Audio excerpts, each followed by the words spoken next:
O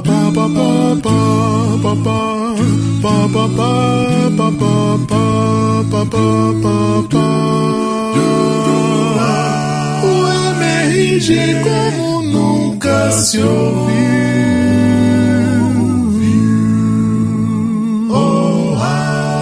O podcast saiu pra alegrar a todo o Brasil.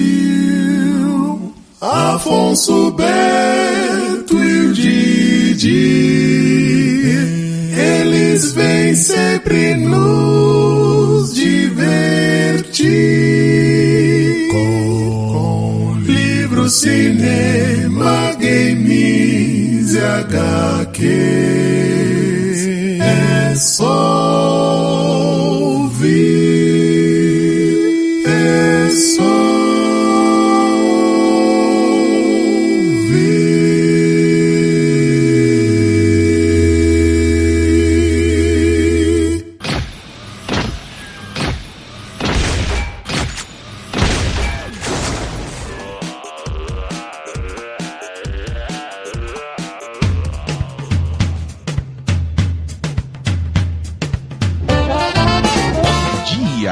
Boa tarde. Boa noite.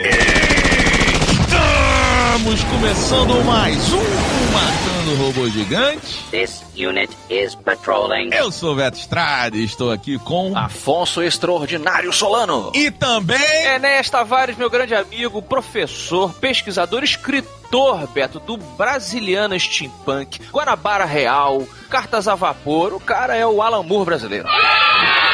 Um grande prazer estar conversando com vocês nessa manhã, nessa tarde, nessa noite. Isso aí. Prazer aí, sou fãzaço do trabalho de vocês. Enéas, seja bem-vindo ao QG do MRG. Você bebe um vinho, que eu sei, um café, um vinho, né? Mesmo sendo de manhã, pode? Pode. Opa. O problema é o depois. O problema não é o durante, Afonso. O problema é o que vai acontecer depois. Na minha aula, na minha reunião de departamento, na audiência com o vice-reitor. Any alcohol or illegal drugs in this car? No mundo dos vampiros, eu seria o familiar, eu acho. Eu sou o servo que não bebe sangue, mas eu entendo toda a cultura, entende? Dos bebedores de sangue. É muito ruim. Tem uma outra razão, né, Beto? Eu me lembro de um jantar numa pizzaria em Porto Alegre, Afonso. Sim. Eu, você e Leonel Caldela. Perfeito. Eu e Caldela dividindo uma boa garrafa de Cabernet, depois a pizza, conversa vai, conversa vem, e o vinho tem aquilo, né? Você começa a revelar pensamentos, reflexões, enquanto que Afonso, na altura, né, do seu chá gelado, estava apenas avaliando as várias conversas dos escritores de literatura fantástica. Então eu suspeito, viu, que esse cuidado que Afonso Solano tem com bebidas alcoólicas é para ficar rindo da cara dos amigos depois que eles passam da segunda taça. É ou não é, Afonso? E creio que, ao mesmo tempo, manter a escuridão dentro de mim. Talvez seja...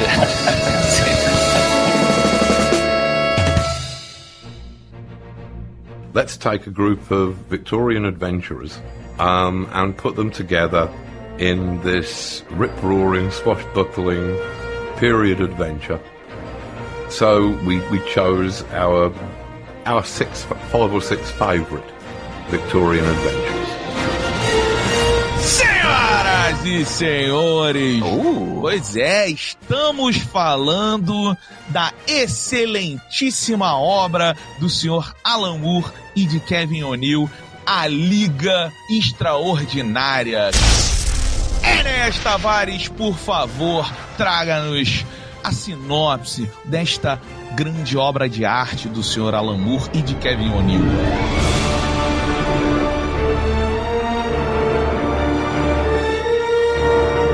Dizem que no final do século XIX, numa Inglaterra ameaçada por uma série de vilanias orientais e estrangeiras, alguns obscuros heróis formassem uma liga nada incomum formada pelo aventureiro Alan Quarterman, pela caçadora de vampiros Mina Harker, por um certo senhor invisível, um capitão dos mares revoltos chamado Nemo, e um certo médico que depois de determinadas ações noturnas ou diurnas se transforma em um monstro.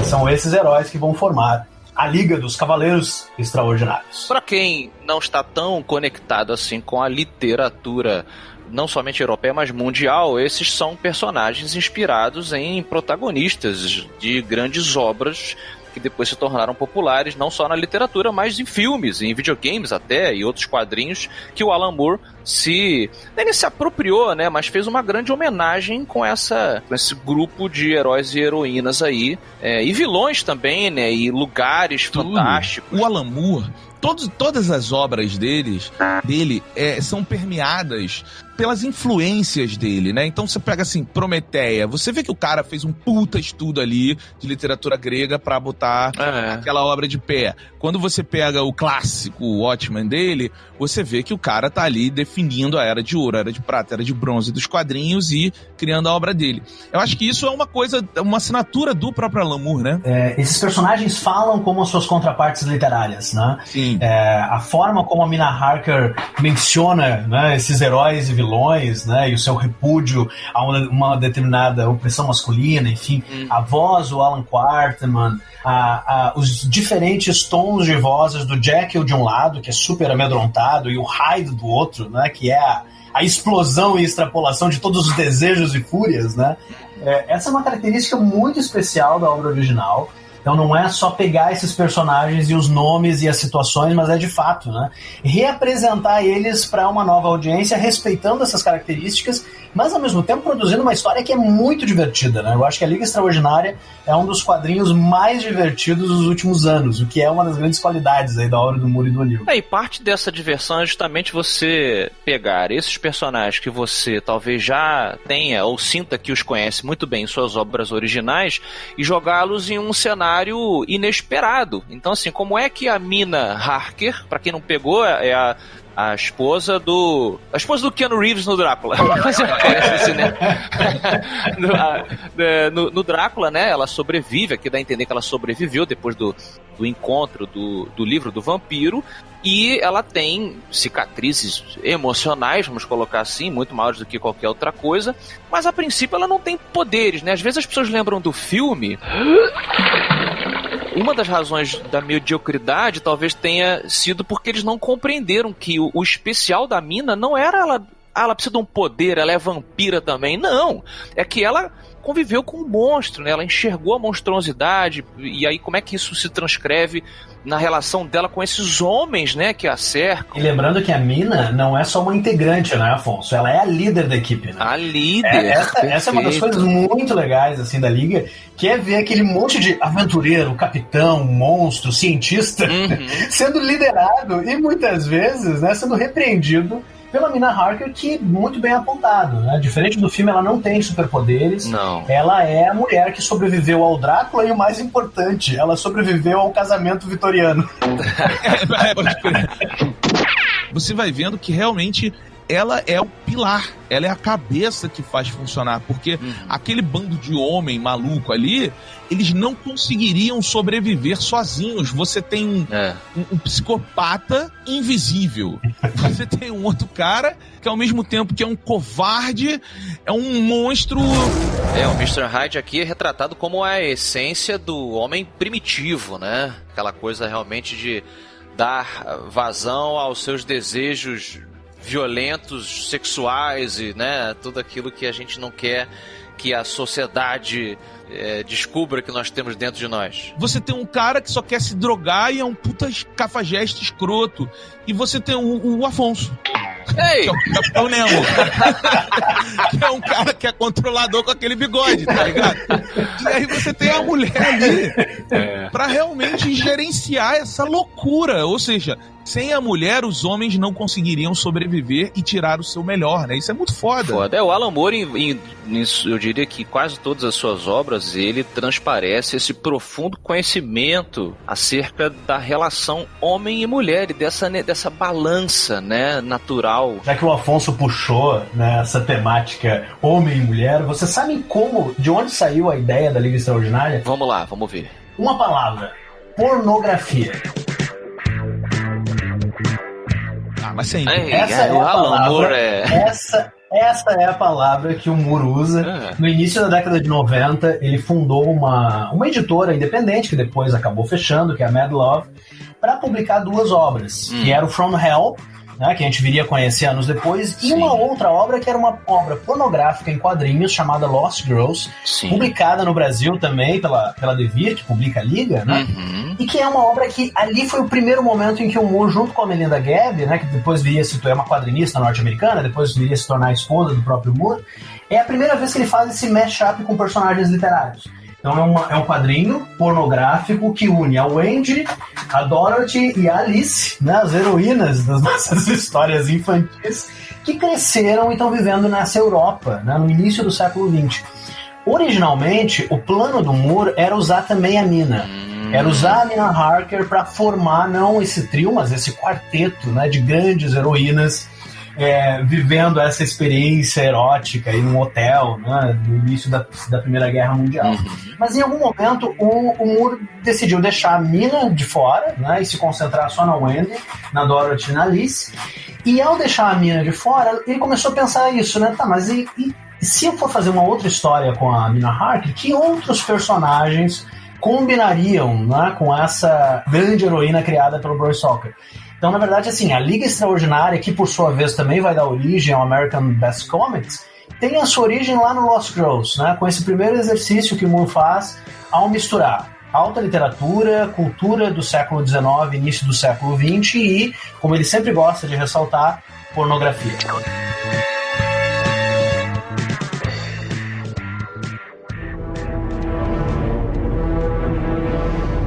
Eu levanto aqui uma pergunta para os escritores da mesa, que é o seguinte: a gente viu há uns 10, 15 anos atrás uma onda de ícones literários, né, de personagens ícones da literatura, na verdade, sendo utilizado em contextos zumbis, né, em contextos de ataque de Marte lá, não sei o quê, e é tudo uma bosta. É tudo uma merda, tudo uma merda. O mais legal ninguém falou lá, que foi o da... baseado no livro da... Austin. Esse é o mais legal de tudo. Tá. Isso é bacana, né? Orgulho e Preconceito com Zumbis é bom, né? E aí... Não é esse não. Não é esse não. Não é esse não. Não, é um que é... Qual que é você assim, gostou? a personagem principal do livro é a Jane Austen, e ela tem uma livraria, e aí ela é vampira, e aí ela virou vampira por causa do Lord Byron, que teve um caso com ela. Esse livro é muito legal. Entendi. Mas qual é o seu ponto aí? Pra onde vamos? Where are we going? A pergunta que eu faço pra vocês é a seguinte: o que vocês acham que é a diferença que o Alan Moore traz dessas obras tão superficiais quando ele junta esses ícones literários e cria uma liga de super-herói, cara? Era pra ser pior.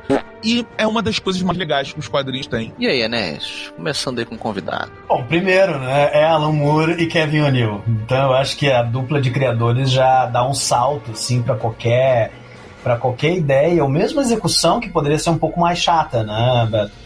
Uma outra coisa que também, assim, o Alan Moore, como um inglês já acostumado também a revisar a própria tradição, ele volta para esses heróis não com um olhar exclusivamente elogioso. Ele volta para esses heróis com um olhar crítico, como tu mencionaste. É o Alan Quarterman viciado em ópio, né? É um Capitão Nemo, aspas, Afonso Solano, um pouco antipático, né? É um Jekyll cada vez menor e um Hyde incrível Hulk. Quer dizer, ele volta para esses grandes clássicos, mas com um olhar de crítica, revisionista. E se dando o trabalho de brincar também com esses heróis, né? Ele vai fazer esses heróis depois avançar no tempo, até o século XX, entrar em spoilers e detalhes aqui, mas levando esses heróis até o limite, né? Então eu acho que tem esse duplo exercício. É uma obra que revitaliza, é uma obra que homenageia, é uma obra que diverte muito os seus leitores, mas é uma obra que também não esconde o fato desses textos terem sido publicados em regimes patriarcais, colonialistas, imperialistas, com tudo aquilo que essas palavras compreendem. E até tentando ilustrar um pouco do que o Enéas está colocando aqui, eu busco uma lição, não somente a lição de anatomia do Dr. Luizon, que daqui a pouco a gente vai falar um pouco mais da obra do Enéas, mas a lição que eu aprendi no meu primeiro curso de desenho.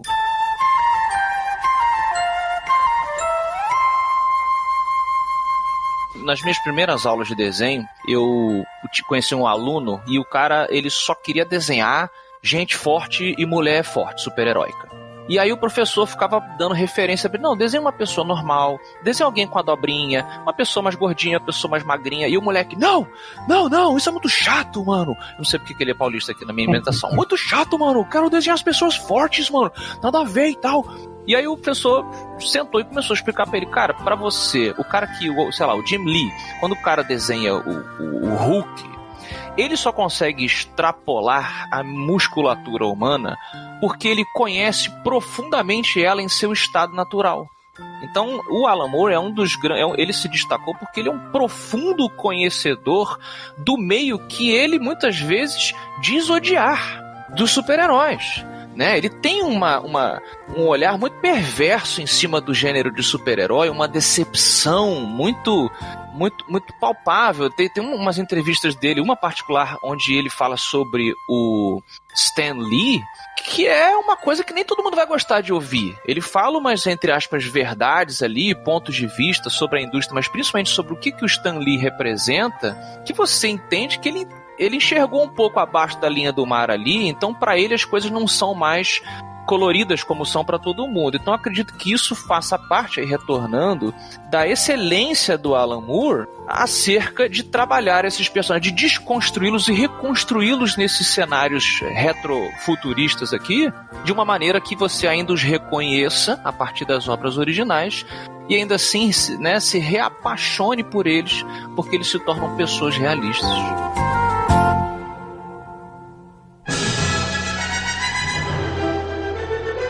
Agora eu quero saber o seguinte, eu que sou um baba-ovo do Enéas, Kiss my entire ass. Eu queria saber onde é que tá, de onde você pega a inspiração no Alan Moore, cara, porque eu senti muita coisa ali na sua construção de personagens e de narrativa, usando cartas, usando outros meios para construir a história que tem no Alan Moore, né? Sim, Alan Moore é um dos autores mais importantes da minha carreira.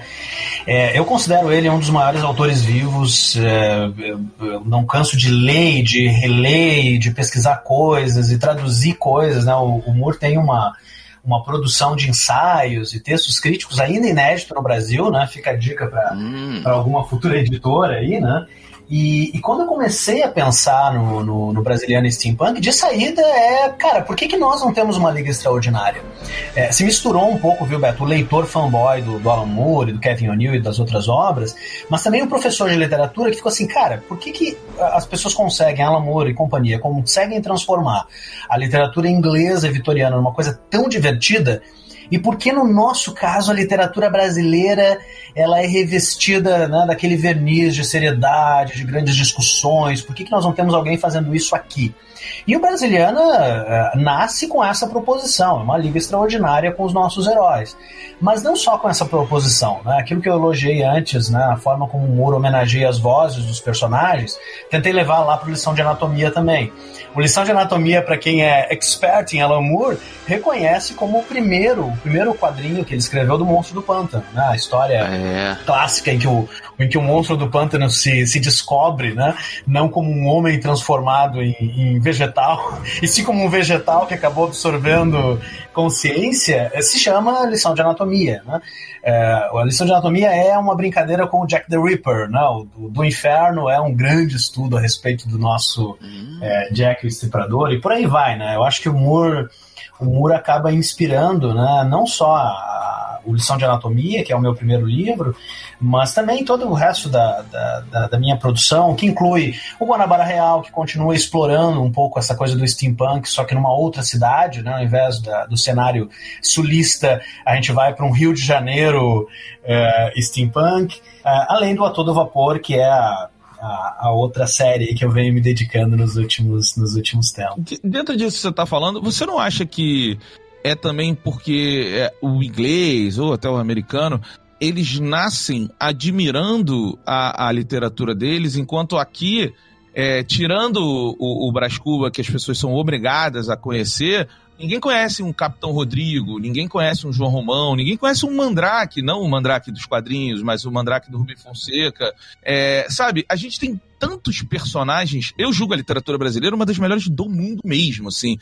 E a gente tem tanta coisa muito, muito grande, mas que a gente estraga na hora de ensinar para as nossas crianças, e as pessoas crescem achando que vão ler um Guarani e achar um saco, que vão ler um Jubiaba e achar um saco. Você não acha que tem um pouquinho disso também? Totalmente. Eu acho que existe um problema assim da nossa educação. De um lado tem um complexo de vira-lata, né? Pra gente usar aí a nossa expressão do Nelson Rodrigues. Tem um pouco essa vergonha que nós temos da nossa tradição, da nossa memória. Por outro lado, é o fato da gente subjugar a literatura, que é uma coisa, né, que envolve história, que envolve desejo, que envolve descoberta, às nossas aulas de história e filosofia do século XIX. Hoje a literatura na escola é basicamente ensinada assim, com raras exceções, né? Então é por isso que um projeto como o Brasiliana e tantos outros que nós temos visto nos últimos anos, eles são tão importantes, porque eles objetivam levar a literatura fantástica para a escola e mostrar para os professores, né, o quanto, através da literatura fantástica ou através de uma releitura fantástica da nossa literatura clássica, nós podemos formar leitores que observem esses heróis como outras culturas o fazem, né? A gente está falando muito do Alan Moore aqui, mas a verdade é que o Alan Moore e o Kevin O'Neill fazem com a Liga Extraordinária não é inédito no contexto inglês.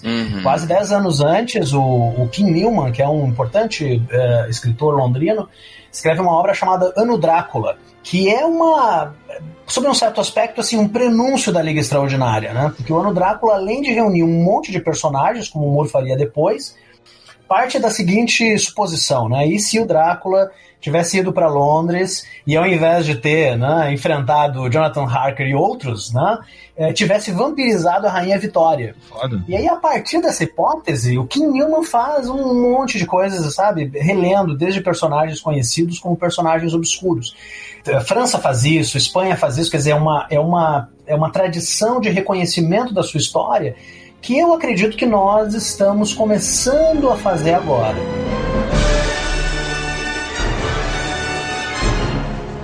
Enéas, você que também levou a sua obra para o mundo dos quadrinhos recentemente, até na última Comic Con, né? Tava lá cheio das páginas coloridas de A Todo Vapor. Você tá lá com o Fred Rubin, correto? Ilustrando. E você sabe muito bem da importância do ilustrador para transcrever em imagens as suas palavras, as suas referências. E, retornando todos aqui para a Liga Extraordinária, o Kevin O'Neill, ele é o cara que preenche as páginas da obra do Alan Moore com um museu de referências literárias fantásticas. Eu não sei se vocês ficavam tanto tempo quanto eu, imagino que sim, parados em cada cenáriozinho, catando uma estátua, um quadro, né, uma medalhinha, tipo, cara, que porra é essa aqui? Quem será que é essa, né? O Alan Moore, ele puxa muito isso dos artistas que trabalham com ele, né? Parece que as pessoas melhoram depois de trabalhar com o Alan Moore. Um pouco pelo roteiro hiper detalhado, né, Beto? O Moore é conhecido pelos seus míticos roteiros de 100 e tantas páginas para 30 páginas de quadrinhos, né? Eu tenho aqui a edição da Panini. Mas a edição da Panini é bacana porque tem o roteiro original. Isso. E aí, quando você contrasta, né, para pegar esse ponto do Afonso, quando você contrasta alguns painéis, a arte do O'Neill pro roteiro do Moore, você percebe que é o seguinte, mesmo com o roteiro hiper detalhado, tem detalhes da arte que não estão no roteiro. Que são acréscimos do próprio O'Neill.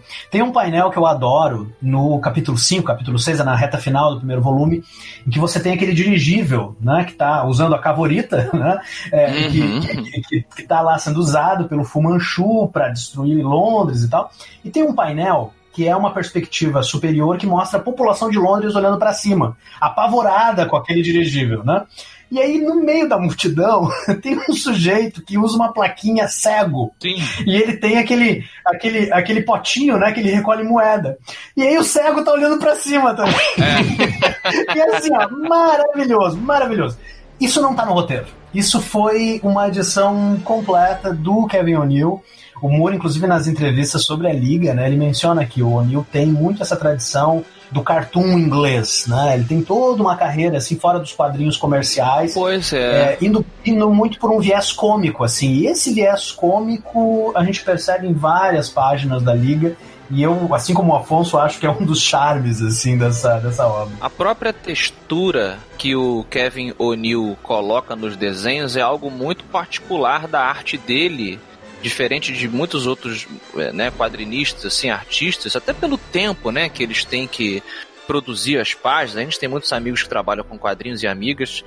Nem sempre você tem aquele tempo de fazer aquela texturização complexa pela crueldade da indústria, né, principalmente norte-americana de quadrinhos. E aí, muito pelo schedule, digamos, que o Alan Moore permite com a Liga Extraordinária, né, uma coisa que tem um tempo maior de produção, o O'Neill, ele consegue trabalhar melhor essas nuances, não só essas nuances de comportamento, esses easter eggs que eu falei antes ali, animais, criaturas e outras menções às obras que da onde os personagens saíram, mas também na arte em si, no desenho, no traço. Você tem às vezes linhas, né, e você compreende o material daquela roupa, daquela superfície de uma forma muito característica do O'Neill, que o Enéas citou aí. Ele vem de uma escola que não é tradicional de quadrinhos. E o Alan Moore diz em entrevista justamente isso, que ele queria ver como é que aquele cara de cartoon iria tratar, ia desconstruir, de certa maneira, né, um universo de super-heróis. E é muito louco, né? Porque, tipo, se você pensar que o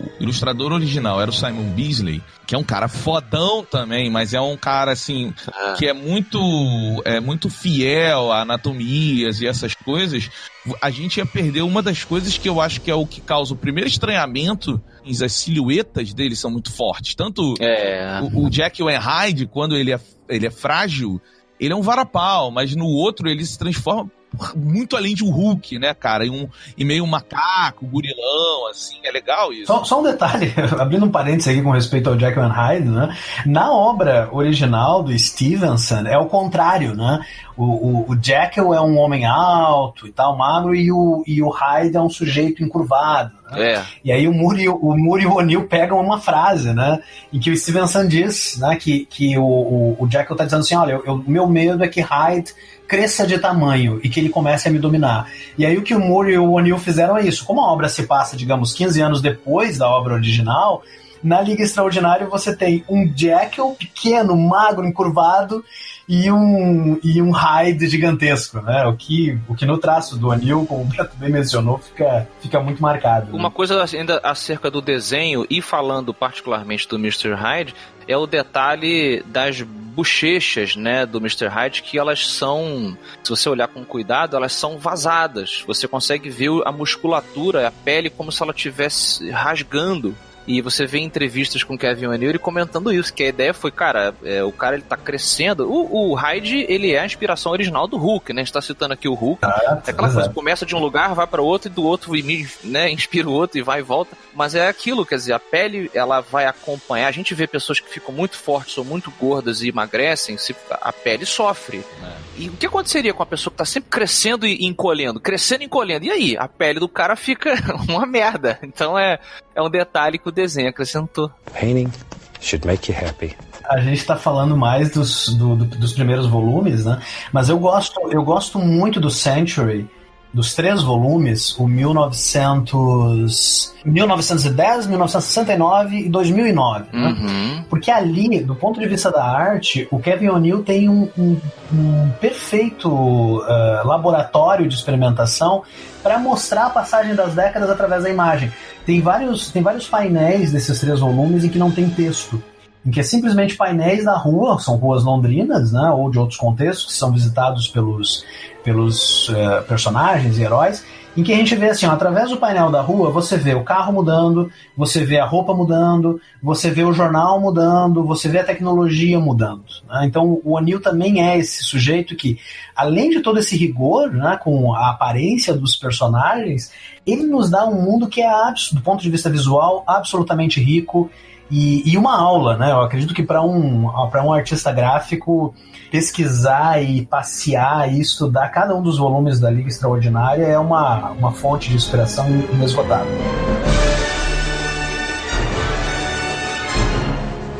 Algo, Enéas, que o MRG volta e meia comenta acerca do Alan Moore, enquanto elogio e crítica também, é que ele escreve demais. Não, o MRG não, o Afonso. Olha aí, caralho. Olha que filha da puta, A né? gente às vezes reclama. Olha que filha da puta. Defina ou escreva demais. Ele publica muita coisa ou ele escreve demais uma obra só? Numa obra só, você tem obras que os próprios desenhistas comentam, tipo, velho, primeiro, essa descrição dos quadros, calma lá, deixa eu dar uma pirada aqui também. E os balões, né, às vezes eu acho que ele passa um pouco do ponto, tanto que a maioria das obras do Alan Moore vem com apêndices, né? Com mais textos. Ele, depois que termina a história, ele continua escrevendo a história daquelas pessoas e o prefácio. Mas isso é foda. Awesome! Eu acho que às vezes passa... Mas enfim, eu tô jogando pra vocês aqui. Porque assim, eu, por exemplo, eu gosto muito disso que o Alan Moore faz. Ler o Watchmen é uma delícia, porque depois você vai ler o negócio da polícia, depois você vai ler realmente a biografia que o cara escreveu, ele bota uns capítulos. E ao falar muito dos personagens, expõe cada vez mais a profundidade. Eu entendo quando o Afonso fala que ele... Parece que ele tá falando assim pro ilustrador, né? Cara, olha só, você é um mero ilustrador da minha história. A gente sabe que não é. Mas eu, particularmente, eu adoro que o Alan Moore faz isso, e eu sinto falta que a gente vê profundidade em algumas obras aí, a grande maioria delas, na verdade. É um sujeito... Eu discordo um pouco de ti também, Afonso, porque assim, primeiro, é um sujeito único, ele tem um jeito de trabalhar que é muito dele, e por mais que Marvel, DC e outras editoras tenham, entre aspas, seus manuais de roteiro, a gente sabe que roteirista de quadrinhos, cada um faz o seu jeito, né? Você até pode seguir uma norma Stan Lee de fazer uma descrição mais geral e depois você adiciona os diálogos, ou já faz um roteiro completo, mas uma coisa que eu noto, viu, Afonso, em todos os roteiros que eu li, que são cartas, né, pros artistas, sim, ele te dá assim, um painel é uma página e meia. Mas volta e meia tem assim, essa é a minha sugestão, né? Caso você tenha uma ideia melhor, caso o ângulo que você... Sabe? Então tem um hiperdetalhamento, mas me parece que também é um diálogo, ele enquanto roteirista, que sempre permite ao artista assim, total liberdade para modificar. E aqui eu volto ao exercício desse contraste das páginas da Liga Extraordinária e do roteiro. Tem muita diferença, muita diferença. O roteiro original do Moore... às vezes tem mais painéis, às vezes tem mais detalhes no painel, e o O'Neill trabalha livremente ali, né? Às vezes tem um painel, por exemplo, da Liga, que tá muito detalhado, e eu penso assim, isso aqui, o roteiro deve ter sido muito cuidadoso com a respeito da descrição. E às vezes o roteiro não apresenta tanto detalhe assim, é uma coisa do próprio Kevin O'Neill, né? Eu acho que também vem de uma paixão que os dois desenvolveram um pelo outro, né? E no sentido de que o Alan Moore, ele fica confortável já. Se você vê ele falando do Kevin O'Neill, ele é apaixonado, o negócio funcionou. Então, realmente, ele trabalhando na indústria super-herói tradicional, ele sentia que ele tinha que ser quase como um Hitchcock, assim, de que ele filmava e outra tomada. Não, essa é a tomada que tem que ser. Então você vê ele falando de artistas mais tradicionais de quadrinho, o Alan Moore meio que botava as rédeas mesmo, tem que ser assim. Com o Kevin O'Neill, de fato, é como o Enes está comentando, ele se apaixonou pela obra do cara, tipo, eu quero ver agora o que você vai me responder, né, artisticamente. É um casamento como poucos aconteceram nos quadrinhos. Acho que mais um dos pilares que fazem a Liga Extraordinária ser o que é.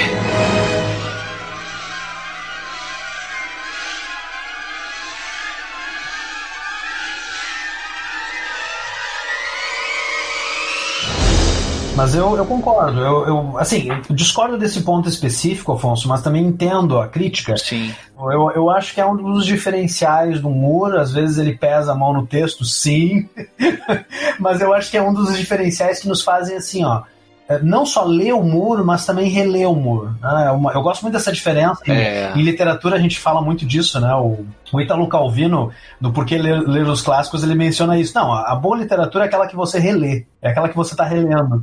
E o Moore, eu acho que tem isso. Ele pesa, a mão pesa, mas isso permite que você, né, como o Beto mencionou, volte ao Watchmen, por exemplo, ou a From Hell, e releia a história e encontre outras coisas, e quando você vai para os paratextos, você encontra mais coisas ainda, né?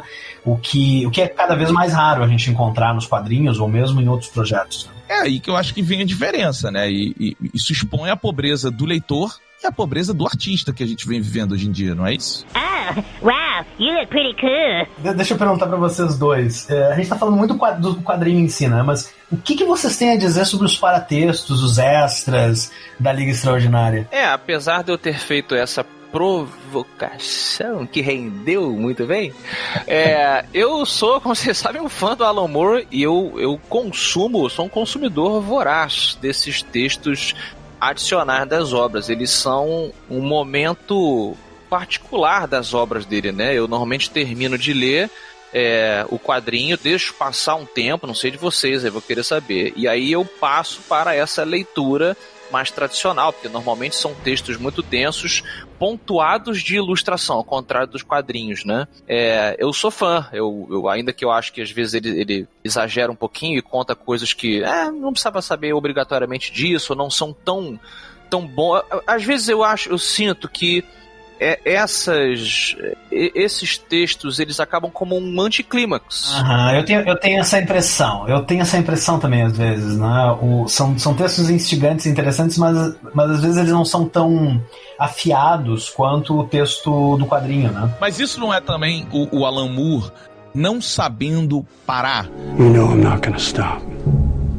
É tipo quando você... mas cara... Não, é a minha provocação. Porque eu concordo. Apesar de eu achar muito legal, eu gosto muito, mas é porque tem horas que você... Cara, todos nós que trabalhamos com produção de conteúdo, qualquer que seja ela, você sabe que tem muita coisa que você fala assim, puta, mas eu queria botar isso, mas não é pra fazer... Eu tô fazendo um comercial agora, que, cara, quando eu sento na ilha de edição lá com o editor, porra, sabe, você foi pro set, você dirigiu um monte de coisa, só que você tem 1 minuto, velho. Aí você fala, não, mas eu quero essa cena. Não, mas eu quero essa cena. No final, você tem que deixar tanta coisa de fora que você tem que aprender que coisas boas vão ficar de fora, coisas que você queria vão ficar de fora, mas é o cara realmente não conseguindo entender a hora de parar. Stop it! Eu acho que sim, tem um pouco essa incapacidade, né, do Moore de deixar de lado uma ideia boa que ele teve, né? Agora, eu não leio tanto esses extras, viu, Afonso, como o making of. Tá. Eu leio ele como um cara que produz transmídia, né? E tem uma regra do transmídia que é a seguinte: você produz muita coisa em diferentes formatos, com diferentes exercícios narrativos, mas você nunca pode partir do princípio de que o leitor ou a leitora vai consumir tudo. Exato. E eu vejo nesses extras isso. Se você quer ler só o quadrinho, beleza, sabe? Tranquilo, é como tu disseste. Olha, primeiro eu leio o quadrinho, depois eu dou um tempo e tal. Agora, se você quer ver, né? Vem aqui pintar o retrato de Dorian Gray, o labirinto no qual Alan Quarterman vai em busca, né, de um elixir da vida eterna. Ou então, o anúncio do Velocisterco, que é uma carro... e outras coisas, sabe? Você tem isso ali e você pode ir para aquele mundo, né, para obter maiores detalhes, né? Eu, enquanto leitor, e também, enquanto escritor, acho esse exercício ótimo, assim, eu gosto. É uma das razões que me faz também voltar muitas vezes ao Moore, porque eu considero, assim como eu considero outros escritores, não muitos, um escritor inesgotável, sabe? É um sujeito que você nunca para de descobrir coisas, em qualquer uma das obras. É uma das coisas mais difíceis para o artista, eu diria que é deixar de fora, né? O Stephen King fala muito isso, sobre a importância do editor. Né, o artista vai querer sempre contar, quer contar mais, olha, tem esse detalhe aqui também, ó, e tem essa aventura, olha essa pessoa aqui, essa moça aqui tinha isso aqui, e o editor tem que, cara, se você seguir esse caminho, você pode provocar uma obesidade no seu consumidor. Come here, I'm gonna eat you! Você é interessante ao mesmo tempo, justamente na imperfeição que a arte acontece, né? Sabe o que falta pro Alan Moore? Falta o cara que vai, o amigo da mãozinha no ombro. É aquele que o Alan Moore tá lá, vai chegar o cara, vai botar a mãozinha no ombro e falar assim, não, já deu. Aí, faltou um amigo do Alan Moore, né? É a esposa dele, provavelmente, né? Mas ser esposa do Alan Moore já prova que tu não é muito normal, então deve ser muito louco. Ela deve ser o contrário. More, Alan, more, they need more. Say my name, more, yeah!